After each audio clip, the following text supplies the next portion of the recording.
If I wanted to learn about the forest, I think a great resource would be within your own family, especially like an elder in your family, your parents or grandparents, just because they have that experience also of asking questions and wondering and having just a sense of wonder about the forest. And growing up, they asked their elders. So it's a reciprocal kind of thing generationally where people share knowledge that way, where if it's an uncle or great uncle or grandfather, grandmother, great aunt, they all have valuable things to say about their own experience as far as learning about the forest, living in the forest, and interacting as a community and as people with the forest, as individuals.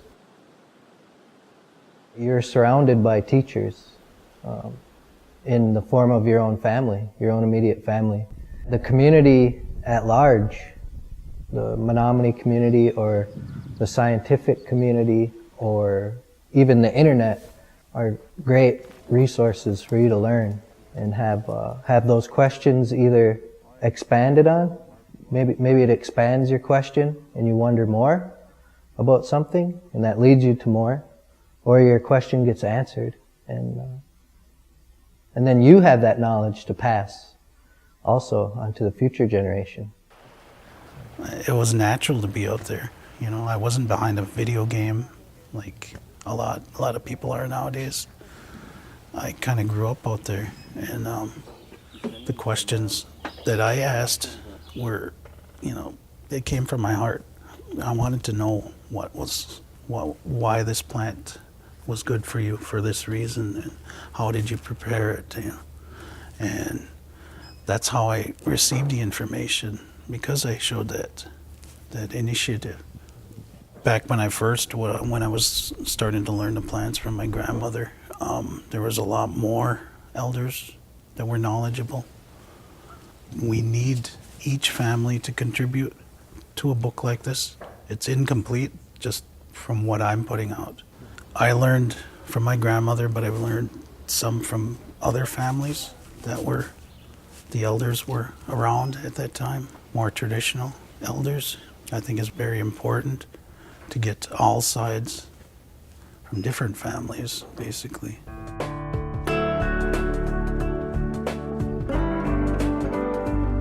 So a book may contain content from an elder who's long since passed away and, may have never, spoke but a handful of English words in their whole life.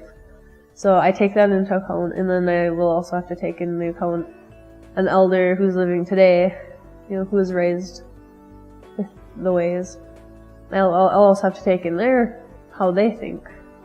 So you have to, be mindful and just keep an open mind.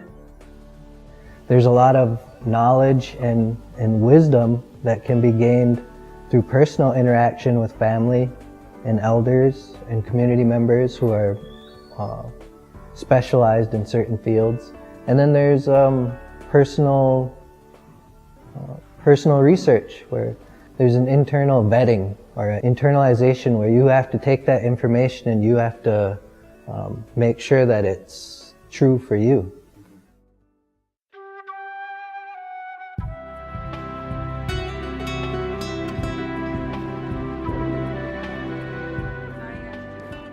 Above all, you need to be respectful. So, bring something tangible, maple syrup, some tobacco. You're trading, you leave it to the elder, and the elder in turn is gonna give you a little bit of what they know.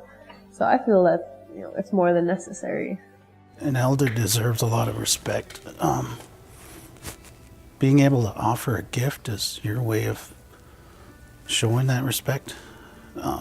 Probably the most spiritual gift is tobacco, given for ceremonial purposes, is the best way, or offering any little thing, like something you made, giving it to them, you know, kind of having an idea of who they are and what they like, and you know, it's a sign of respect.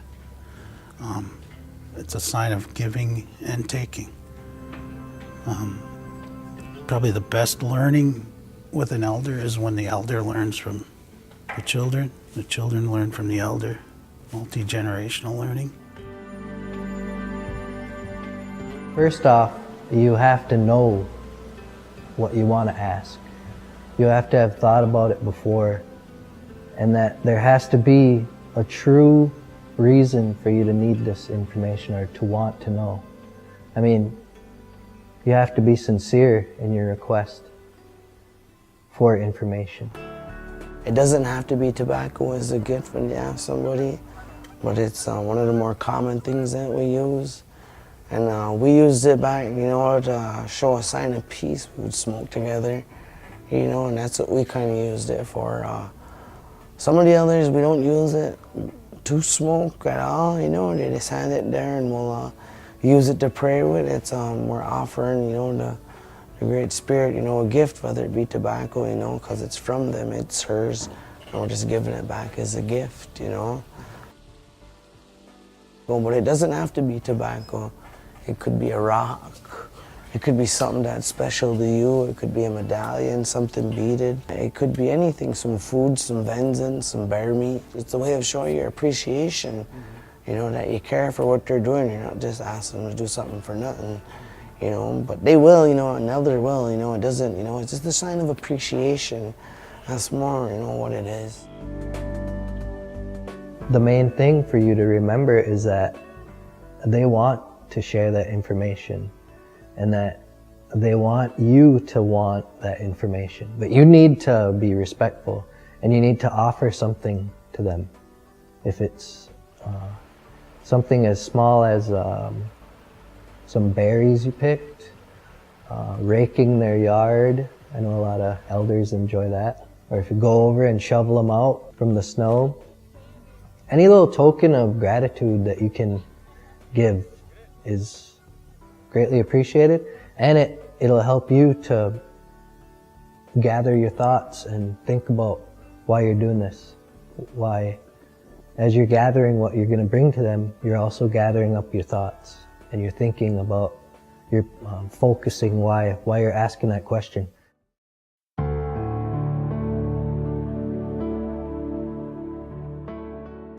Look at the knowledge that the natives have all across this continent. Thousands of years built up knowledge, and we're able to see things in a different light. We need to get our act together and start changing now before all our elders are gone. Because there's only a handful of them left with, you know, such knowledge that the younger generation of today disregards as they shouldn't. So we really need to get our act together like the world needs to with global warming and whatnot before it's too late. Before we become one of the countless other tribes who have lost their culture and language. In our past, as Menominee people, I often heard elders refer to people as books. Like, the whole community is a library, and every person is a book. And every book has something to teach you. So I think that that's a real respectful way of looking at your community and giving every single person respect.